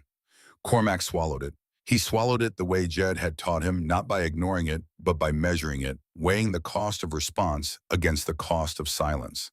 Alara had told him once, kind people do not strike first, but kind people also do not let others be hurt. When Jed learned about Stokes, he did not wait. He rode down the mountain alone. He did not bring Boone. This was a task that required one man standing in front of another and speaking clearly. He rode to the Stokes ranch and dismounted in the yard. Everett Stokes came out onto the porch of his fine house, which was the largest house in Elk Ridge Hollow, with glass windows and painted shutters and a front door shipped from Denver. Jed stood in the yard below, and even with the Stokes standing 3 steps above him, Jed was the larger man. "Mr. Stokes," he said, "you want my land, take it to court. You want to question my marriage, bring your evidence. But if your son puts his hands on my children one more time, you will not need a lawyer. You will need a doctor." He did not shout. He spoke the way he spoke about weather, as a statement of fact that could not be altered by argument. Then he turned and walked back to his horse and mounted and rode away without looking back. Stokes stood on his porch and watched him go. For the first time in his prosperous life, Everett Stokes was not entirely certain he wanted that mountain land as badly as he thought he did. But Stokes did not stop. He was the kind of man that money and power had taught to believe everything has a price, including justice. The years turned, the cabin held. The family inside it grew the way trees grow slowly and in all directions at once. One evening in late spring, when the children were asleep and Boone had gone to his cabin, Alara stood washing dishes at the basin. The water was cold. Mountain well water does not know how to be warm. Her hands were red and chapped, her fingers stiff. Jed saw this. He said nothing. The next morning beside the well there was a small stone hearth, built in the night while everyone slept, large enough to hold a pot of water over a fire positioned exactly where a person would stand to wash dishes. The stones were fitted together with the precision that Jed brought to everything he built. Alara stood looking at the hearth. She looked at Jed, who was splitting wood at the far end of the yard with his back to her, as if the hearth had grown from the earth on its own. She did not say thank you. She cooked dinner that evening with more care than usual, letting the bread rise longer, arranging the plates the way she had seen her mother arrange plates in Boston on the rare occasions when things were good. Jed ate, looked up at her, and nodded. A small nod so slight that a person not watching for it would have missed it entirely. This was how they spoke to each other. Through actions, through stone hearths built in darkness and meals prepared with extra care, through coffee left on the stove and coats mended by the fire, through the distance on the wagon seat growing smaller, week by week, until one afternoon on the way back from town, their shoulders touched and neither of them moved away, and the touch lasted for the rest of the ride home, warm and steady and enough. One evening in late spring, the children asleep, the cabin quiet, Jed sat repairing a trap while Alara read by candlelight. The flame made shadows dance on the walls and turned Alara's golden hair to something warmer. Jed looked up, looked at her, looked too long. Alara felt his gaze and looked up. They regarded each other across the table, across the space that had once been a chasm and was now barely the width of a candle flame, and both of them understood that what had begun as paperwork had become something else entirely. Something that neither of them had names for because they had both lived too long without it. "What are you reading?" Jed asked. "Poetry," Alara said. "Would you like to hear some?" "I do not know anything about poetry. You do not need to know anything, you just need to listen." And Alara read. Her voice was quiet, filling the warm room with words that moved in patterns Jed had never heard before. His hands stopped working on the trap. He did not notice when they stopped. He listened the way the man listens to rain after a long drought, not understanding it exactly, but understanding that it is necessary and good, and that he has been waiting for it without knowing he was waiting. The silence inside him, the silence he had written about in that letter, the silence that was not the quiet of mountains, but the other kind, the kind that lives inside a man and echoes that silence, grew smaller. Not gone, but smaller. And for the first time in 12 years, there was something in its place. 5 years passed. The world turned and the cabin held and the family grew and the mountain watched it all. Cormac was 15 now, tall and broad-shouldered, the body of his birth father reshaped by 5 years of mountain labor into something that resembled Jed. His gaze was still watchful, but the hardness had receded, replaced by something steadier. He did not smile often, but when he did, his smile was like Jed's. Sudden, brief, real. Wren was 12 and could not be silenced. She had gone from a child who did not speak to a girl who filled every room she entered with questions and observations and stories about everything from cloud formations to the habits of pine martens to the unfairness of having to peel potatoes. The rag doll still sat on her bed. She no longer carried it everywhere. She pretended she had outgrown it. She had not. The cabin had expanded twice. Jed and Boone and Cormac had added rooms with their own hands, and Alara had directed the additions with quiet authority. Boone had built his own cabin nearby, close enough to walk to dinner every evening, which he did without fail, because the alternative was eating his own cooking, and Boone had spent enough years doing that to know it was a form of punishment. One summer afternoon, Cormac and Wren rode down the mountain to buy supplies. It was a routine trip. Cormac was old enough to handle it alone, and Wren came along because she loved the town, loved talking to Thea Calloway at the general store. Branton Stokes found them outside the general store. He was 22 now and had grown into his father's arrogance the way a vine grows into a wall, twisting itself around the structure until you cannot tell where one ends and the other begins. He blocked Wren's path. He called her names that no child should hear. When she tried to step around him, he grabbed her arm and held it. Cormac walked toward them, calm, steady. The walk of a young man who has been taught by 3 different people how to move through the world with purpose and restraint. "Let go of my sister," he said. Branton laughed. He did not let go. I said it again. "Let go." Branton tightened his grip. Wren's face twisted with pain, and in her wide brown eyes there was not just pain, but the shadow of an older fear. The fear of a 7-year-old girl being grabbed and powerless, the fear she had spent 5 years growing past. Cormac hit him. One punch. Clean. Precise. 5 years of splitting wood and hauling stone and learning from Jed and Boone how to channel force into a single point. Branton Stokes' jaw broke with a sound that everyone within 30 feet heard clearly. The news traveled faster than horses. By evening, a rider was pushing hard up the mountain road. "Sheriff is coming for them all. Bringing men. Stokes has a lawyer from Cheyenne. They are not just coming in for the fight. They are coming for the children." Jed stood in the yard and listened and did not move. Boone's fists clenched at his sides. Elara stood in the doorway with one hand on the frame, and the look on her face was the look of a woman who has survived storms and fevers and mountain winters and is not about to break now. This was not just a boys' fight. This was the war that had been coming since the day Everett Stokes first looked up at the mountain and wanted what was not his. And it was about to begin. They came up the mountain road in the late afternoon when the light was turning gold and the shadows of the pines stretched long across the trail like dark fingers reaching for the cabin. Sheriff Patterson rode first. He was a practical man who did not enjoy this kind of work, the kind that put him between wealthy men and poor men, and asked him to pretend the law did not notice the difference.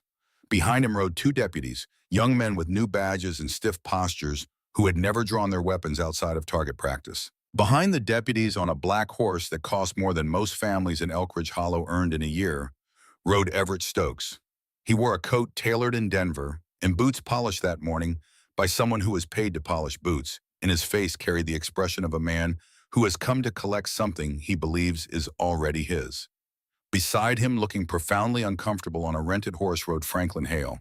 The lawyer from Cheyenne wore a black vest and carried a leather case and had the pallid complexion of a man who spent his life in rooms with paper and ink and very little sunlight. Jed stepped out onto the porch first. He came through the cabin door alone.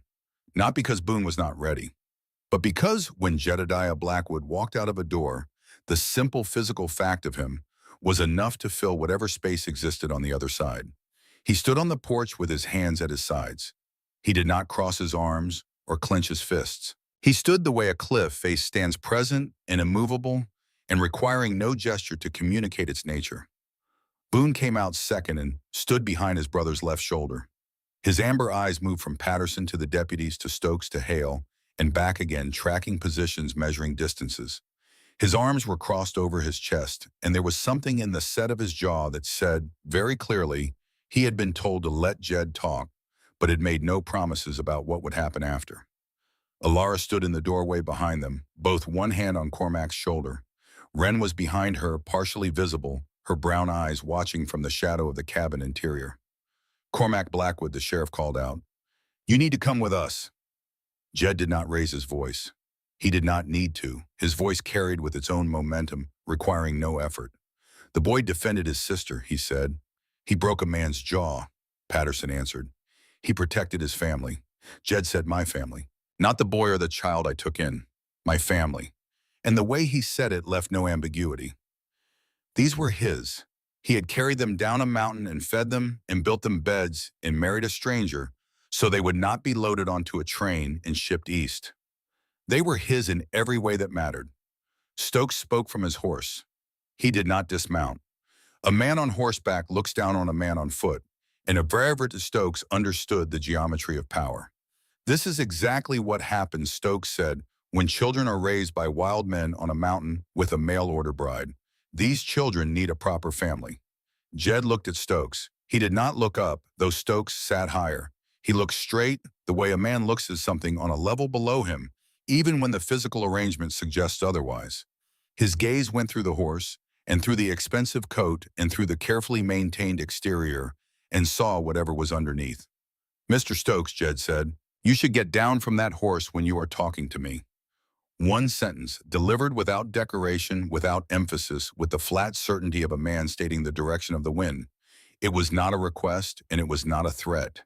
It was a description of how things were going to be. Stokes dismounted. He did it before his mind had time to override his body, and by the time he was standing on the ground looking up at Jed, rather than down at him, the shift in geometry was complete and irreversible. Alara stepped forward. She was small between these men, but when she spoke, everyone listened. "Mr. Stokes," she said, her voice steady and carrying a kind of steel that was not hard, but was unbreakable. "Those children have a family. They have two men who carried them down a mountain when nobody else would. They have a woman who stayed up all night when the girl was burning with fever. And they have a brother who chose a broken jaw over letting his sister be dragged and insulted. If that is not a family, then I do not know what the word means." Stokes reddened. Hale scribbled something in his leather case. Cormac stepped forward before anyone else could speak. His voice was not afraid. It was the voice of a young man who had spent 5 years learning from 3 people how to stand straight when the world leaned against him. "I will go," he said. "Let the judge decide." Jed's jaw tightened. Every muscle in his body wanted to step in front of the boy and refuse. But he looked at Cormac and saw a young man choosing to face the law instead of running from it, choosing the path that Jed himself had not chosen 12 years ago in Cedar Flat. The recognition of that difference pressed against Jed's chest with a force that was both pride and pain. "We will go with him," Alara said. The ride down the mountain felt longer than it had 8 years ago when Jed had ridden into town alone asking for a wife. This time he rode with a son between him and the law, and a family behind him, and the weight of everything he had built pressing down on his shoulders. The courthouse was the same small white church where Jed and Alara had been married. The same narrow wooden table where Judge Crawford had signed the marriage certificate now held a different set of documents, and the judge who sat behind it was older, grayer, but his eyes were still sharp.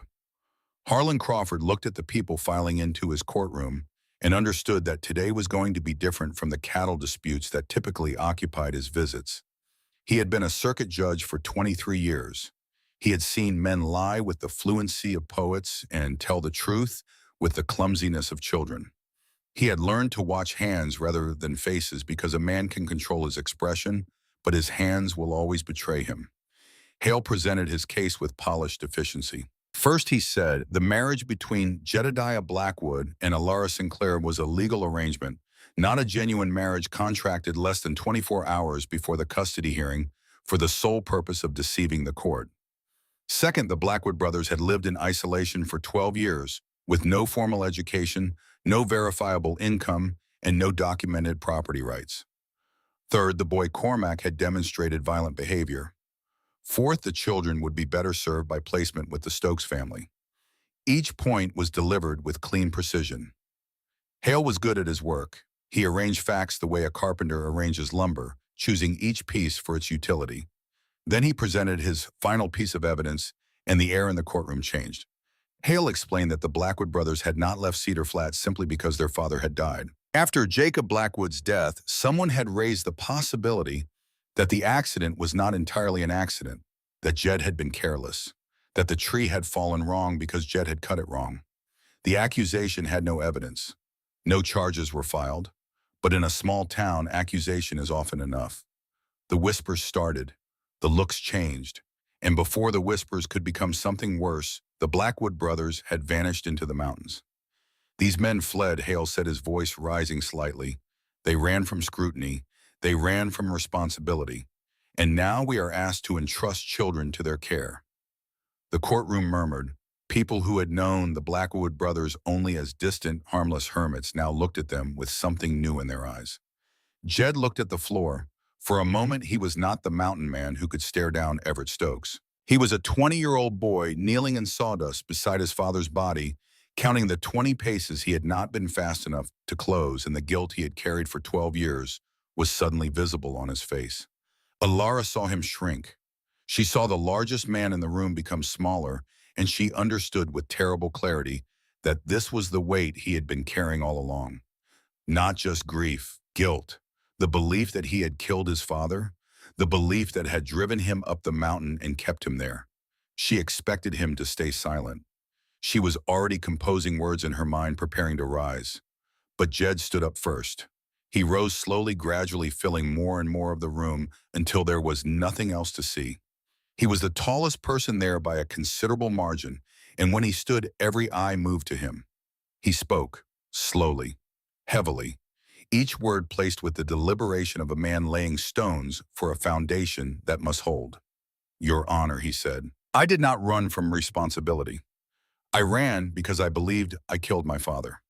The courtroom went silent, the deep, involuntary silence that falls when a man says something true enough to stop the air from moving. "For 12 years I have carried that," Jed continued. 12 years I have stood 20 paces from that tree every night in my sleep. And for 12 years I have been wrong because I did not kill my father. The tree fell. I was not fast enough. That is not murder. That is life." He paused. His hands hanging at his sides were open. The same way they had been open in the saloon 8 years ago when Alara had asked him if he would be kind. "But that guilt taught me something," he said. "When I got a second chance, when I found 2 children beside a wagon on a mountain road with their parents dead inside, I was not going to be slow again. I carried the girl down the mountain. I gave her my bed. I wrote a letter to find a wife because the law said I had to. And the woman across this room said yes, not because I am wealthy or handsome or well-mannered, because she asked me if I would be kind, and I said I would." He turned to Stokes. His gaze found the rancher's face with the precision of an axe finding the notch in a tree. "Mr. Stokes," Jed said, "you have 500 head of cattle and the biggest house in this territory. But your son grabbed my daughter's arm, and you call that his right. I have nothing but a cabin made of wood and 2 hands. But every night I ask my children, were you kind today? You try asking your son that question and see what answer you get." Jed sat down. The room did not move. Ilara looked at him. The man who had spent 12 years speaking mostly to trees, who had expressed every feeling through the building of shelves and the digging of wells and the quiet placement of coffee on a stove, had stood up in front of the entire town and spoken his truth. And it had cost him. She could see the condom in the set of his shoulders and the white of his knuckles. But he had paid it, because the alternative was silence, and silence had already taken 12 years of his life, and he was not willing to let it take his children too. Alara stood anyway, not to replace what Jed had said, but to build upon it. "Your Honor," she said. Her voice was clear. I came to Elkridge Hollow through a matrimonial service. That is true. I married Jedediah Blackwood one day after I arrived. That is true. If those facts make our marriage fraudulent, then every marriage in this room that began with an arrangement with a matchmaker with practical need rather than passion is equally fraudulent. She looked around the room. How many of you married for love, she asked. How many married because you needed someone to work the land to cook to fill the silence? We began because the law required it, but we stayed because we chose to. Every day, for 8 years, I have chosen to stay. Every day for 8 years, Jed has chosen to be kind. That is not fraud. That is marriage. She paused. And regarding Cedar Flat, Jedediah Blackwood did not kill his father. He has carried that belief for 12 years because he is the kind of man who takes responsibility for everything that happens around him, including things that were never his fault.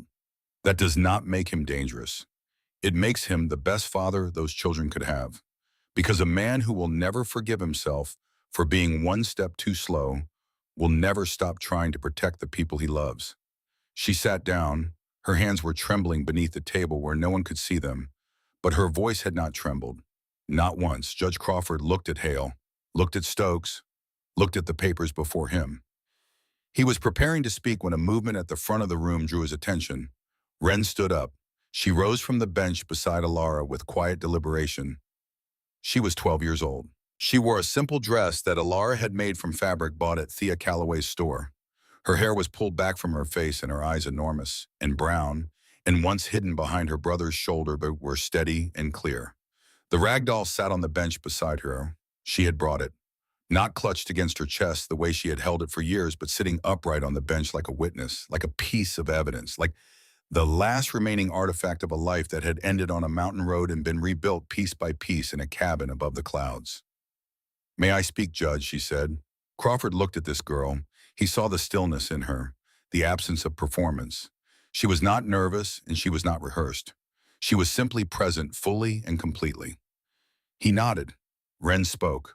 Her voice was small in the courtroom, but it did not waver. Each word was placed with the care of someone who had been silent for the first years of this story and understood better than anyone in the room the value of every single syllable. I did not speak for a long time after my parents died, she said. Not because I did not want to, because I could not. The world was too loud and too empty at the same time. Every sound hurt, and every silence was worse. I could not find a place inside myself where words could form, so I stopped trying, and the stopping became a wall, and the wall became the only safe place I had. She paused. The courtroom was so quiet that the sound of a horse shifting its weight outside was clearly audible. Then 2 men carried me down a mountain, she continued. One of them gave me his bed and slept on the floor beside the fire. He read to me every night, even though I could not answer him. His voice was so steady that it became the first safe sound I heard after my parents died. She looked at Boone. The big man sat in the back row with his hands clenched on his thighs, his jaw working in a way that suggested he was fighting something that did not want to stay inside. The other one told me stories, Wren said. He made them up, about a little bear that was lost on a mountain and was trying to find its way home. The stories were not very good. She paused, and something that was almost a smile crossed her face. He forgot parts and repeated himself, and sometimes the bear was in 2 places at once. But he told them every night. He thought nobody knew. He thought I was asleep. But I heard every word, and his voice, which was rough and loud during the day, became the gentlest sound in the world when he thought nobody was listening. Boone's hand came up to his face. He pressed his fingers against his eyes. His shoulders, rigid since the trial began, trembled once. She looked at Cormac. My brother, she said. He held an axe with hands that were too small because he wanted to help. He wanted to be useful. He wanted to earn his place, even though nobody asked him to earn anything. He has been standing between me and the world since I was 7 years old, and when a man grabbed my arm and would not let go, my brother did what my brother has always done. He protected me. She looked at Alara, and then a woman came from very far away. She had lost someone too. I know because I saw it in her eyes the first time she looked at me. She knew what it was like to hold someone who was leaving and not be able to make them stay. She stayed up all night when I was sick. She sang to me, a song about a bird flying home. She chose to. Every day she chose to. She looked at Jed, and the man who just stood up and told the truth about his father in front of this whole town. He did that because he would rather lose his dignity than lose us. He would rather every person in Elk Ridge Hollow know his worst secret than risk a judge sending us away. That is not a man who runs from responsibility, Your Honor. That is a man who will tear himself apart to keep his family whole. She turned to face the judge directly. Mr. Stokes says we need a real family, but I had a real family, Your Honor. They died on a mountain road, and then I found another one. They are not perfect. My papa cuts his hair with a knife, and it shows. My uncle told a story once where the bear fought a fish, and somehow the fish won, and nobody understood why. My mama burns the biscuits when she reads while she cooks, and she reads while she cooks more often than she will admit. Something moved through the courtroom. Not laughter exactly, something warmer, something that recognized the truth of imperfection, the way real love is always slightly uneven, always a little bit burned at the edges. But they are kind, Wren said. Every single day, someone in that cabin asks, were you kind today? And every single day, every one of them tries. That is all they do. They try. And that has been enough. It has been enough for 8 years. It was enough to make a girl who could not speak find her voice. It was enough to make a boy who held a knife because he was afraid had learned to hold an axe because he wanted to help. It was enough to make a cabin on a mountain into a home. She looked at Stokes, not with anger, not with contempt, with something that was almost pity, and that was worse than either. No one in your family has ever asked me that question, she said. The courtroom was silent. Not the polite silence of people waiting for someone to finish, but the deep silence that falls after something true has been spoken and the truth has taken up all the available space. Hale closed his leather case. The snap of the clasp was the only sound. Stokes stood motionless. His face was red, but it was not the red of anger. He had never heard anything like this. He looked at each member of the family in turn, the way a man examines the individual stones of a foundation to determine whether the structure they could support will hold. Case dismissed, he said.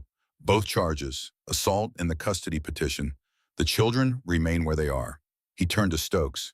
Mr. Stokes, he said, if I hear one more word in this territory about mail-order brides or wild men or any other characterization of this family, I will open an investigation into how you acquired the deed to the South Pasture in 1869. We both know that story does not end well for you. Are we clear? Stokes stood. He walked out of the courtroom without speaking, and Hale followed with his leather case tucked under his arm, and the door closed behind them with a sound that was final. The courtroom exhaled. Outside the church, the town of Elk Ridge Hollow stood in the summer light and watched the family come through the doors. They were the same people who had been in the saloon 8 years ago, older now, grayer, harder in some places and softer in others, the way wood changes when it has been exposed to weather long enough. They remembered that night. They remembered the laughter most of all, because without the laughter, there would have been no silence. Without the silence, there would have been no question. And without the question, a girl in a dusty white dress would not have stood before a man twice her size and asked the only thing that mattered. Griff Hollander stood on the porch of his saloon leaning against the rail. When Jed passed, Griff nodded. A single nod. The nod that men give each other when words are unnecessary and respect is the only currency that matters. Jed nodded back. Thea Calloway was waiting by the church steps. She embraced Alara and held her for a moment longer than a casual embrace requires, and she whispered something into Alara's ear that made Alara close her eyes and breathe deeply. You built something beautiful, dear. Boone stood beside Cormac in the yard. The big man was quiet. His amber eyes were dry now, but still carried the aftermath of what had happened inside. He placed his hand on Cormac's shoulder, a large hand calloused and scarred resting on the shoulder of a young man who had grown under his teaching. He squeezed once, gently, and Cormac looked up at him, and Boone nodded. Cormac smiled. It was Jed's smile. Sudden, brief, real. The ride back up the mountain was different from every ride that had come before. Cormac rode horseback beside Boone, and the two of them talked quietly as they climbed the first time they had spoken as equals, rather than as uncle and nephew. Wren sat in the back of the wagon with her head against a folded blanket and the rag doll in her lap and her eyes closed in a small curve at the corner of her mouth that might have been sleep and might have been peace. Jed and Alara sat together on the wagon bench. The space between them was gone. Their shoulders touched, their arms pressed together from shoulder to elbow, warm and solid. Neither moved away. Neither had moved away for a long time. The road climbed through the pines. The light turned gold, then amber, then the deep, warm orange of a mountain sunset. The air grew thinner and cleaner with every switchback, and the sounds of the valley fell away below them until the only sound was the creak of the wagon and the breathing of the horses and the wind in the trees. Jed spoke. His voice was rough, hoarse, the voice of a man who has used more words in one day than he typically uses in a month. "I should have told you," he said, "about Cedar Flat, about my father." Alara looked at the road ahead. She did not turn to face him. They had learned over 8 years how to let words travel sideways between them, the way warmth travels sideways from a fire. "You should have," she said, "but I understand why you did not." A long silence. The wagon climbed. A hawk circled above the ridge to the east, turning in slow spirals on the updraft. "I did not marry you just for the children," Jed said. He was not looking at her. His hands held the reins with a grip that was tighter than necessary, the grip of a man holding on to something, because if he lets go, he might have to deal with what is happening in his chest. "I wrote that letter because I was tired of the silence," he said, "not the mountain silence. The other kind. The kind that is inside." Alara placed her hand on his arm, lightly, just enough pressure for him to know she was there. Her hand was small on his forearm, and beneath it the muscles and scars and roughness of 12 years of mountain labor were still and solid. "I know," she said. "I came west for the same reason." They did not speak again for the rest of the ride. They did not need to. The wagon climbed toward the cabin that waited between the pines, dark and solid and honest with smoke drifting from the chimney, because the fire never quite went out, and the silence between them was not the silence of two people who have nothing to say, but the silence of two people who have said everything and are resting inside it. That evening, after the children were asleep and Boone had walked to his cabin, and the mountain had settled into the deep blue quiet that comes after sunset and before stars, Alara asked her question. "Were you kind today?" Jed looked at her across the firelight. Then he looked at the doorway behind which Cormac and Wren were sleeping, the room he and Boone had built with their own hands, the room that held 2 beds and a shelf for books, and a rag doll that sat on a pillow like a guardian. "I tried," he said, and from the other side of the wall, so quiet that only Alara heard it, Cormac's voice echoed softly. "I tried." Alara smiled, because trying was still enough. It had always been enough. The years moved faster after that, the way water moves faster once it has found its channel. The cabin grew again. Jed and Boone added rooms. Cormac helped, now his hands as capable as theirs, his eye for timber nearly as sharp. Alara directed the construction, pointing where the window should go, insisting on a second fireplace because she had spent enough winters cold. The cabin that had been built for one man expanded to hold a family, and each new board and beam was an answer to the question that Alara asked every night. Boone built his own cabin a short walk through the pines, close enough to come to dinner every evening, which he did, because the alternative was his own cooking, and he had enough self-awareness to know that was punishment, not nourishment. He never married. Some men are not built for it, and Boone was one of them, but he was built for loyalty and protection, and for sitting on a porch in the evening watching the sun go down, and those things were enough. The stories he had told Wren at 2 in the morning evolved over the years into a collection the whole family knew by heart. The little bear found its way home long ago. But sometimes at dinner, when the cabin was warm and the conversation hit a comfortable silence, Wren would say, "Tell us about the bear and the fish again." Uncle Boone and Boone would shake his head and say, "I am not telling that story," and then he would tell it, and it would be slightly different and every time, and nobody would point out the differences because the differences were part of the gift. Alara planted her garden. It was a stubborn garden in stubborn soil, at an elevation that respected neither ambition nor optimism, and it produced vegetables that were small and imperfect and tasted like victory. She taught Wren and Cormac to read and write. She taught Boone as well, though he never admitted it. But the books on the shelf in his cabin did not open themselves, and the reading lamp beside his chair did not light itself, and Alara noticed and said nothing and smiled. Cormac grew into a man. He built his own cabin further along the ridge within sight of the family home, and he ran a trap line that stretched across 3 valleys. He met a girl in town, the blacksmith's daughter, a young woman with brown hair and calloused hands and direct eyes, who looked at him not at the size of him or the scars on his knuckles, but at something behind his eyes that she recognized. When Cormac thought about marrying her, he did not ask whether she could cook or survive a winter. He asked her one question: "Will you be kind?" The blacksmith's daughter looked at him. She had heard the story. Everyone in Elkridge Hollow had heard the story. She knew where the question came from and what it meant and what it had built. "I try every day," she said. Cormac smiled. "That is enough," he said. Wren became a teacher. The girl who had not spoken for 3 weeks, who had communicated through tugged sleeves and pointed fingers, and a rag doll placed in a woman's lap, became a woman who used words the way her papa used an axe, with precision and care, and the understanding that each one mattered. She taught in the Elkridge Hollow Schoolhouse, and on the first day of every school year, she asked her students the same question: "Do you know the most important thing in the world?" And before she taught them letters or numbers, she taught them the question: "Were you kind today?" The ragdoll sat on a shelf in her classroom, button eyes facing outward, watching over the children the way it had once watched over Wren. The years turned the way years do in the mountains, measured not by calendars but by snowfall and snowmelt, by the height of children against door frames, by the slow accumulation of rings inside trees that no one can see until the tree is cut. Jed's beard went gray, then mostly white. His hands grew thicker and the scars multiplied, and the lines in his face deepened until his face looked like the mountain itself, weathered and permanent. But his eyes never changed. Pale blue, gentle blue.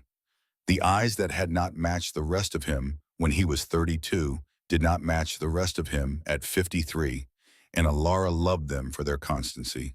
Alara's hair carried silver now. Her hands, once smooth enough to have come from Boston, were rougher tan strong from years of gardening and cooking, and the thousand small labors that fill a life lived fully. The gold locket at her throat was the same locket she had worn the day she stepped out of a stagecoach into a world she did not recognize, and the photograph of Abigail still stood on the mantel beside the ring of the mother who had died giving birth to Boone, and the two objects had been there so long they seemed part of the architecture, permanent as the stone of the fireplace itself. Every evening, before the fire burned to embers, before the mountains settled into its deep nocturnal silence, Alara asked her question: "Were you kind today?" And Jedediah Blackwood, the man who had written 7 drafts of a letter because he did not trust himself with words, the man who had stood in a saloon doorway and asked a room full of strangers for a wife, the man whose hands had trembled when he placed a ring on a finger, who had wept behind his own cabin, when he heard a girl call a woman mama, who had stood up in a courtroom and torn open the wound he had carried for 12 years, because the alternative was losing his children. That man looked at Alara across the firelight and answered the same way he had answered every evening for as long as either of them could remember: "I tried." And Alara smiled, because trying was everything. It had always been everything. The town of Elkridge Hollow told the story for years afterward. They told it long after the people who had been in the saloon that night were gone, long after Griff Hollander closed the saloon and moved south, long after Thea Calloway passed the general store to her niece and sat on her porch watching the sun move across the valley. The story outlived the people who had lived it the way all true stories do, because truth is harder than the bodies it passes through. They told it about 2 brothers who walked into a saloon and asked for a wife. They told it about the laughter. They told it about 2 children found beside a wagon on a mountain road. They told it about a girl in a dusty white dress who stepped through a door and changed everything. But most of all, they told it about the question. Not the question asked in the courtroom. Not the question shouted in anger. The first question, the one that started it all. The one asked by a small woman standing before a large man in a room full of strangers, looking past every scar and rough edge to find the only thing that mattered. Will you be kind? Because in a land that stripped men down to bone and weathered wood, where the wind cut like a blade and the winters took whatever they wanted, kindness was the rarest thing of all. Rarer than gold, rarer than good land, rarer than luck. And in a small cabin high above Elkridge Hollow, where the pine trees stood tall, and the smoke drifted from the chimney, and the mountains watched everything and helped no one, kindness had built something stronger than law, stronger than winter, stronger even than the mountains themselves. It had built a home.